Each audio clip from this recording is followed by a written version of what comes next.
Hey guys! Today we're diving into another truly horrifying case. If you want to support my channel, make sure to subscribe and stay active. It really helps me out. I'd be super grateful for that. Let's get started. 18-year-old Abby Stepatch called her brother. Her voice was shaky, anxious. She said she was standing outside his house, then added, "I don't know where I am." Her last words were, "I'm gone." After that, no one saw her again. 2 days later, her car was found in a park. The ignition had a key in it, and inside the car, her phone, wallet, and personal items. But Abby herself was nowhere to be found. The police didn't treat the case with much urgency at first. It stalled. Her family began a fight for answers, a battle that stretched on for years. This story is not just a disappearance. It's about lives broken, about trying to pull the truth out of a silent wall of indifference, and about how the law doesn't always guarantee justice. Abby Stepatch was born March 31st, 1997, in Little Rock, Arkansas, to Peter and Lori Stepatch.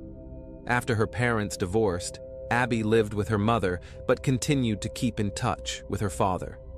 Her family included a brother, Trevor, a sister, Harris Elizabeth, and a half-brother, Ethan, each of them part of her upbringing.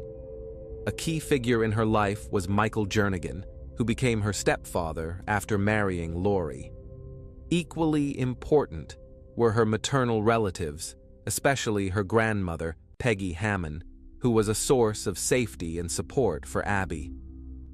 At first, Abby attended a private school, Lisa Academy, where she showed diligence, curiosity, and active participation in class. But in her senior year, she unexpectedly switched schools, moving to public Little Rock Central High. That move, along with other events in 2015, marked a turning point in her life. From a young age, Abby showed a strong desire for independence and a deep interest in understanding the world. She was especially drawn to foreign languages. She taught herself Spanish, Turkish, and Hebrew, immersing herself in the nuances of different cultures, mastering phrases, intonation, and pronunciation. Abby had firm beliefs on many issues. She wasn't afraid to stand up for them. She could argue her point persuasively, and she cared deeply about justice. Abby was interested in fashion, experimenting with makeup and hairstyles. Style was more than just clothes for her. It was a form of self-expression. Her appearance changed often. She tried different looks, each one deliberate. Beyond that, Abby loved photography, nature, little details, city streets. Her passion for photography let her see the world from different angles, finding beauty in everyday things. She loved the outdoors, especially the ocean. Abby found peace in nature, and she loved sharing those experiences with her friends. She had a strong personality, kind-hearted, fair, and she had zero tolerance for hypocrisy. In 2015, she made a big decision. She wanted to live on her own. She moved out of her brother Trevor's place and started staying with friends and her grandmother. Her parents were worried, but for Abby, it was an important step toward independence. That same summer, Abby landed her first official job at a Foot Locker inside McCain Mall. At first, her parents were proud of her drive and motivation, but soon they noticed changes. She wasn't around as much. She became harder to reach. New people were coming into her life, and with them came a different vibe. The environment was shifting, and so was she. Abby was still vibrant and full of energy, but something was different. She was more defiant, more independent. Her self-confidence came with a growing resistance to authority. She wasn't afraid of change. In fact, she seemed to chase it. But those around her could tell something in her had shifted. Around this time, Abby started dating someone. Her family wasn't comfortable with him. They had a bad feeling.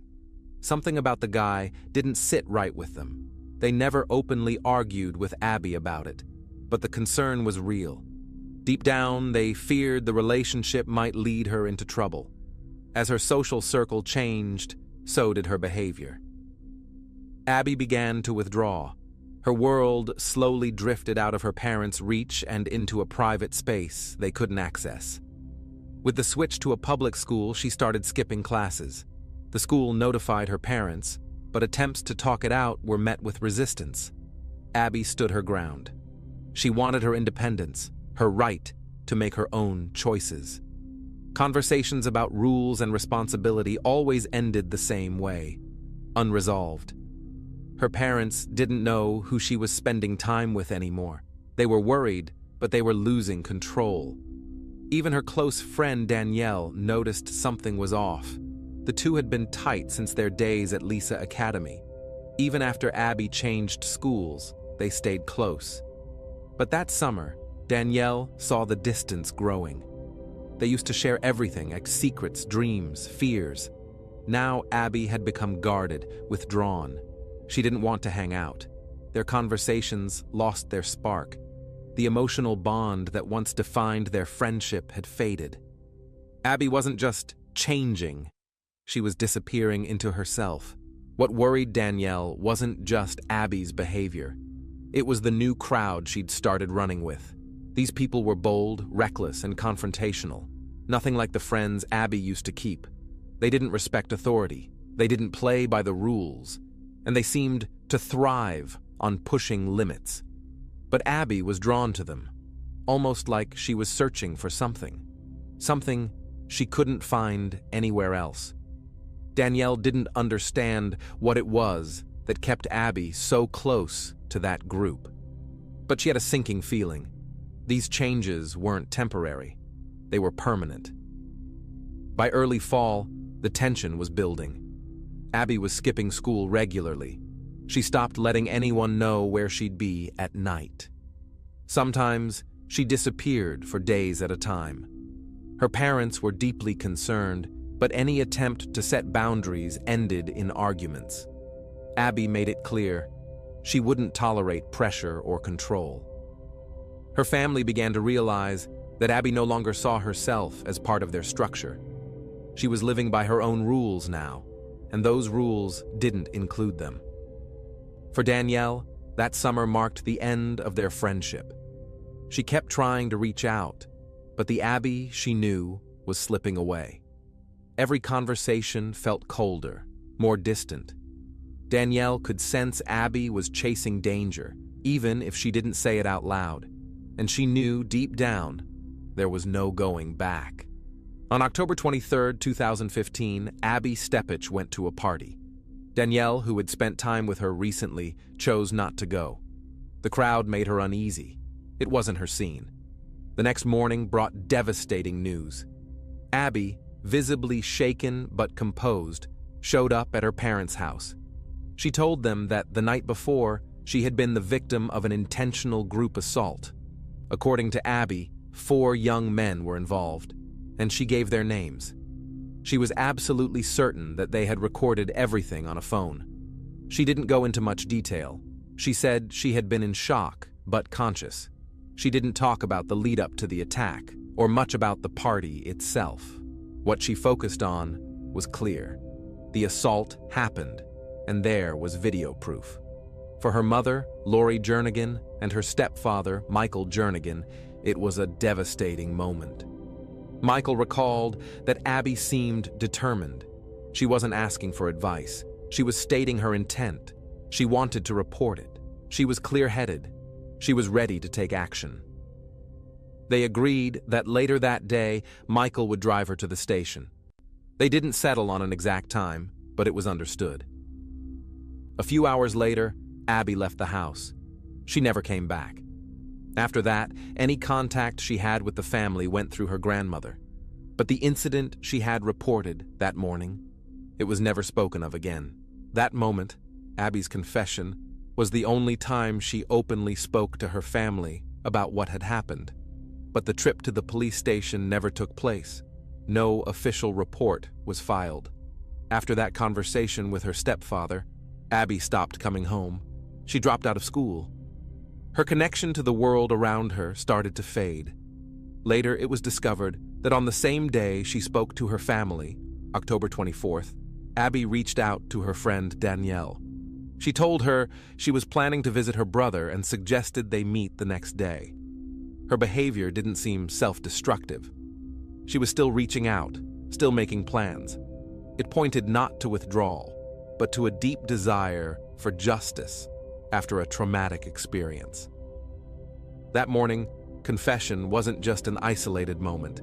It marked a turning point, and for some, it may have been a reason to silence her. Even after opening up to her family, Abby continued texting with Danielle. She asked if she could stay over, like she used to before everything changed. Danielle agreed. For Abby, that night was a way to return to a familiar, safe space, a moment of comfort with someone she still trusted. Danielle later said Abby seemed tense. Her behavior was reserved, her speech had pauses. At one point, Abby referred to all this drama, but didn't go into detail. Danielle didn't push, but she noticed that Abby was holding back. She was guarded, like something was weighing on her, but she wasn't ready to talk about it. Later, Abby asked for help with a piercing. One of her old piercings had closed up, and she wanted to reopen it. Danielle helped. It was a simple thing, nothing unusual.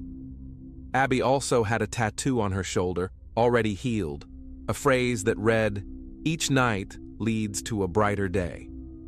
It wasn't impulsive. That line spoke to how Abby saw the world. With hope that even in darkness, change was possible. The next morning, October 25th, Abby left Danielle's place. She headed to her grandmother Peggy Hammond's home. It wasn't a planned visit, but Peggy wasn't surprised. Abby often stopped by unannounced. That day was calm. They watched SpongeBob, ate ice cream, talked. Nothing about Abby's mood seemed alarming. She stayed through dinner. Later, around 8 p.m., she said she had to meet her stepfather. She reminded her grandmother that she was still planning to go to the police. The plan was still in place. Before leaving, she hugged her grandparents and told them she loved them. She promised to be back soon. There was nothing in her voice or behavior that suggested she sensed anything was wrong. She seemed composed, confident, at peace. That was the last time Abby Stephatch was seen by anyone in her family. The last confirmed moment in Abby Stephatch's story was when she left her grandmother's house on the evening of October 25th. Everything that followed remains unknown. That's the point where the direct line of communication ends, the moment Abby officially disappeared. There were no signs that she planned to vanish. Nothing in her words or actions suggested she was running away. She told her grandparents she'd be back soon, but she never came back. That broken promise was the first real warning sign. The night of October 25th into the 26th became a turning point. Around 2 a.m., Abby's brother, Trevor, was woken by a call from her. Seeing her name flash on the screen, he picked up immediately. Her voice was panicked. She claimed she was standing outside his house. Trevor rushed outside, but the street was empty. Abby and her car were nowhere to be found. Confused, he called her back. She answered. This time, she said she was in her car, but didn't know where she was parked. Her voice was unlike anything Trevor had heard before. She sounded disoriented, detached, like she wasn't fully present. She couldn't explain her location clearly. She was rambling, struggling to make sense. Then came the words that would haunt him. "I'm gone." That was the last thing she ever said to him. The call dropped, and that was it. Trevor tried calling back again and again, but she never picked up. Her phone went silent. Between the moment Abby left her grandmother's house and that phone call to Trevor, about 6 hours passed. 6 hours that remain a complete mystery. Later, it was revealed that Abby made 2 calls to emergency services that night. Both were brief, less than a minute each. No audio recordings survived. Authorities later said they had no technical record of the calls. No stored files, no logs. But the family confirmed the calls had, in fact, happened. That detail raised serious questions.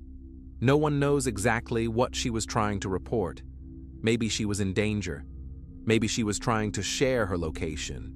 Maybe she thought she was being followed. But what's clear is this: her actions didn't match someone trying to disappear.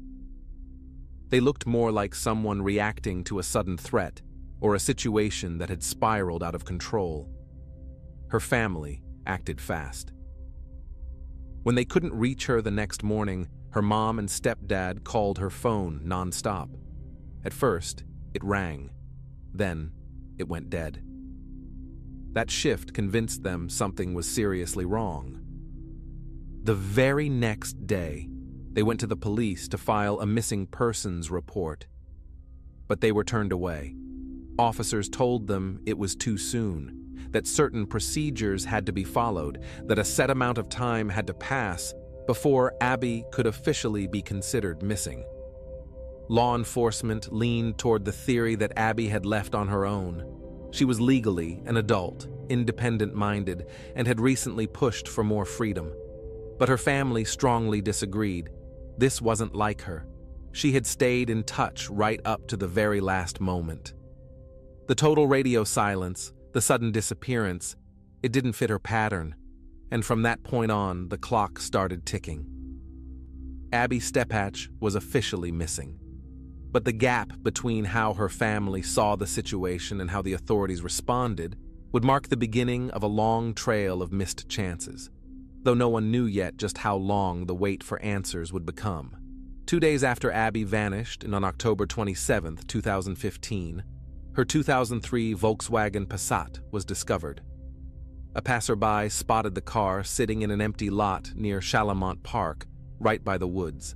He'd noticed the vehicle had been in the exact same spot the previous day and decided to call it in. Despite his call, no patrol was sent out that night. Only after he followed up again the next day, confirming the car hadn't moved, did police finally respond. About an hour after that second report, officers arrived at the scene. The car was indeed Abby's. The key was still in the ignition. The gas tank was empty. The battery was dead. But there were no signs of damage to the vehicle. Inside the car, and in the trunk, were her personal items: a purse, clothes, her phone, her wallet with ID and bank cards, and a contact lens case. Abby had poor vision and couldn't see clearly without her lenses. The presence of her phone, wallet, and lenses, all essentials for daily life, suggested one thing: Abby never planned to disappear. She didn't take any money. She didn't take any way to contact people, and she left behind something she physically relied on. All of it pointed away from the idea of a voluntary disappearance. Still, police took no special precautions. The vehicle wasn't taped off. It wasn't treated as a potential crime scene. The inspection was cursory. The trunk was left open. And that night, a heavy rainstorm rolled in. Everything inside, including documents, clothing, and any possible evidence, was soaked and ruined. Later, Abby's parents were given her belongings, in the same water-damaged condition. They had to pack and dry everything themselves. Realizing the importance of what they were handling, they carefully photographed every item, hoping to preserve whatever might still be useful. All of it was placed into a bag and kept safe at home. Even after the car was found, the seriousness of the situation still wasn't acknowledged. No formal investigation was launched. No forensic team was called. No attempt was made to properly secure or analyze the scene. And that, many believe, was the moment that key evidence was lost forever. The items left inside Abby's car may have held vital forensic evidence, fingerprints, DNA, or biological material, but none of it was documented. No effort was made to protect or preserve the potential evidence. a direct violation of even the most basic investigative procedures. To Abby's family, this was the clearest sign yet that authorities weren't treating her disappearance seriously. A young woman goes missing. Her car is found abandoned in a remote park filled with personal items. There's no contact, no signs of a plan, and still, no urgency from police. The condition of the car, its remote location, and what was left inside all pointed to one thing. Abby had likely been forced to leave it behind in a rush or under pressure. She had no known reason to be in that part of town alone. It just didn't fit. From that moment, her family was convinced. Abby didn't walk away by choice, but even with that belief, the investigation didn't move forward. The car had been found, but Abby was still missing. Another missed opportunity, the first of many. Her family's home became an unofficial command center. Her parents carefully documented and preserved every item recovered from the car. Damp clothing, soaked documents, her phone, hygiene products, all packed, labeled, and photographed. But police took no action. No forensic analysis. No collection of samples. No evidence logged. Her family began to feel they had no choice but to step into the role of investigators themselves. Their contact with law enforcement was minimal. Short, procedural responses. Every plea to elevate Abby's case was met with scripted replies. There were no interviews with neighbors, no questioning of friends, no organized search in the park where her car was found, no requests for surveillance footage from nearby streets. Her parents turned to the media. They posted flyers, asked for volunteers, contacted private investigators, but without access to evidence or police databases, their reach was limited. Day by day, the hope of an official breakthrough started to fade, and with every hour that passed, it became harder to piece together the timeline of what had really happened. The lost time was devastating. The sense of helplessness inside Abby's home grew heavier with each passing day, and it would take nearly 8 months for anything to change. It wasn't until a growing wave of public pressure and persistent demands from her parents that the case was finally reclassified. Abby Stephatch was officially declared a missing person. That designation unlocked the ability to launch a full-scale investigation, but by then, it was too late. The trail had gone cold. Critical clues were gone. Witnesses, if there had been any, had moved on or forgotten, and evidence that might have told the truth was likely lost forever. In the spring of 2016, Margie Foley, the mother of one of Abby Stephatch's close friends, returned to Chalamont Park. It wasn't just a casual visit. Something about that place had been bothering her.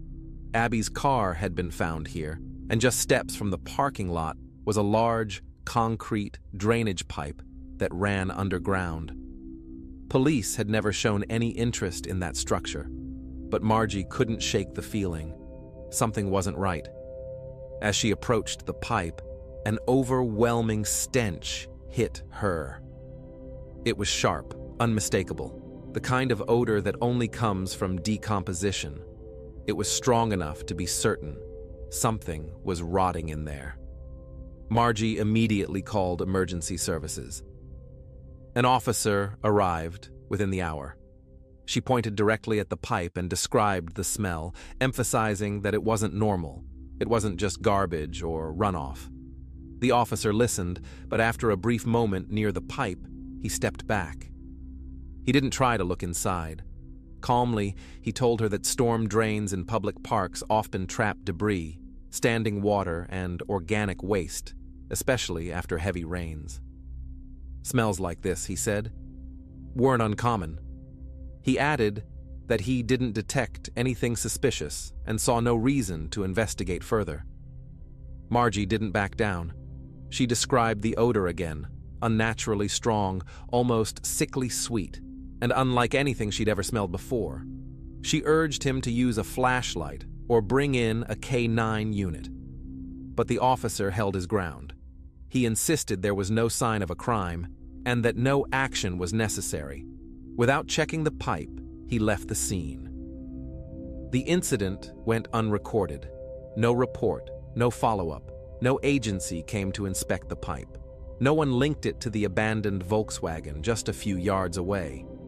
Later, it would be revealed that the drainage pipe was within plain sight of where Abby's car had been discovered, less than 65 feet away. All it would have taken was a simple look inside. But because of one officer's negligence, a potential key piece of evidence was overlooked, and the location remained untouched for nearly 2 more years. For the Stephatch family, it was yet another crushing blow. A civilian, just a mother following her instincts, had shown more awareness, more concern, more investigative sense than a trained professional. This moment became one of the most painful chapters in Abby's case. The moment when what everyone had been looking for was right there, just feet from her car. A lot of time had passed, weeks, months, years, but Abby Stephatch was still missing. Since the day she disappeared, her family had lived in a state of constant waiting and helplessness. Thousands of days passed in silence. No news, no leads. The not knowing became its own form of torment. Law enforcement and local agencies remained stuck in place. Abby's father eventually hired a private investigator, Monty Vickers, determined not to let the case slip into oblivion. Vickers began his work by digging into Abby's final communications. What caught his attention were the messages she had sent the night before she vanished. In those messages, Abby directly confronted several young men she claimed had assaulted her with intent. Her tone was firm. She said she was going to the police. She mentioned there was a video. She demanded they come forward. Abby made it absolutely clear she wasn't staying silent anymore. She was going to fight. And then, the very next day, Abby disappeared. To her family, the connection was obvious. Abby had confronted her alleged attackers, and not long after, she was gone. They were convinced it wasn't a coincidence. They believed the motive was simple: to silence a threat before it could speak. But the police didn't act on it. No warrants were issued to access the phones of the men Abby had named. The messages, which could have held threats, confessions, or clues, were never formally examined. The explanation they were given: there wasn't sufficient cause. It was yet another missed opportunity.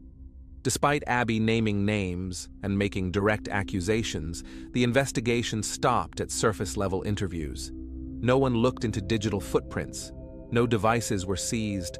No one traced their social circles. The young men remained listed as witnesses, not suspects. Monty Vickers repeatedly pointed out the systemic flaws in the case: a lack of urgency, bureaucratic inertia, and a complete failure to build an investigative strategy. He noted that for 3 years, police had made no attempt to revisit these individuals, not even as new information surfaced. Those missteps froze the case in place. Then, in the fall of 2018, a forgotten detail resurfaced: that concrete drainage pipe in Chalamont Park, the one just feet from where Abby's car had been found back in 2015. 3 years later, police finally decided to search the area properly, and what they discovered would shock everyone. Inside the concrete drainage pipe, human remains were found. The location alone was alarming, but once the preliminary examination began, it became clear: the body belonged to a woman, and within days, it was confirmed. It was Abby Stephatch. All this time, she had been just steps from where her car was found. Right there, in the same park police had visited. Right next to the area they had dismissed in both 2015 and 2016. The exact spot that had been pointed out before, yet never properly searched.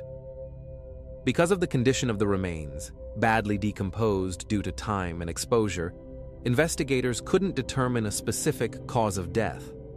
The state of the body made a full forensic analysis impossible. The medical examiner could only confirm one thing: it was a homicide. The body hadn't ended up in the pipe by accident. It had been placed there, intentionally. But beyond that, there were no conclusive findings, no defensive wounds, no biological evidence that could lead to a suspect. This discovery changed everything. It proved Abby never just disappeared into thin air. She had been there all along. If that pipe had been searched thoroughly back in 2015, she might have been found then, with physical evidence still intact. If the officer in 2016 had taken the smell seriously instead of brushing it off as just a sewer, there might have still been a chance to determine what really happened, maybe even identify who did it. But both moments were lost. Forever. The discovery brought a kind of bitter finality. Yes, Abby had been found, but only her body, and now, officially, her case was classified as homicide. Yet even with that designation, there was no real progress. Investigators couldn't identify suspects, press charges, or present a clear theory of what had happened. Even those men Abby had named in her final messages, the ones she said hurt her, were never brought in as suspects, never questioned again. Her family was met with silence. What should have been the beginning of justice had become a legal dead end. No physical evidence, no access to key messages, no forensic timeline. The case was stalled, stuck in place. The investigation essentially was dead, and so was any hope of a courtroom trial. All that remained was the confirmed loss of life, without any path to accountability. Abby's mother, Lori, took the fight to the public. She spoke out on national platforms. She gave interviews. She appeared on well-known TV shows, including an emotional appearance on Dr. Phil. The family offered a $50,000 reward for any information that could help solve the case. The funds were donated by supporters, private individuals, and non-profits backing their pursuit of justice. Still, nothing. No new leads, no one came forward. Either those who knew something stayed silent, or loyalty, fear, and self-preservation were stronger than guilt. The public didn't forget Abby. Her story was featured in podcasts, YouTube investigations, and independent documentaries. It stayed alive through voices outside the system. But officially, the response was nothing. Everyone Abby had named continued living their lives. Some had families, careers. They moved on, free. Meanwhile, Abby's loved ones were left in a void, still grieving, still waiting, with nothing but unanswered questions and the cold, cruel truth that no one would be held accountable. Suspicions remained, but suspicions aren't evidence, and without hard proof, there would be no charges, no trial, no justice. That's how the story ends, with a truth everyone can see, but no one can prove in court.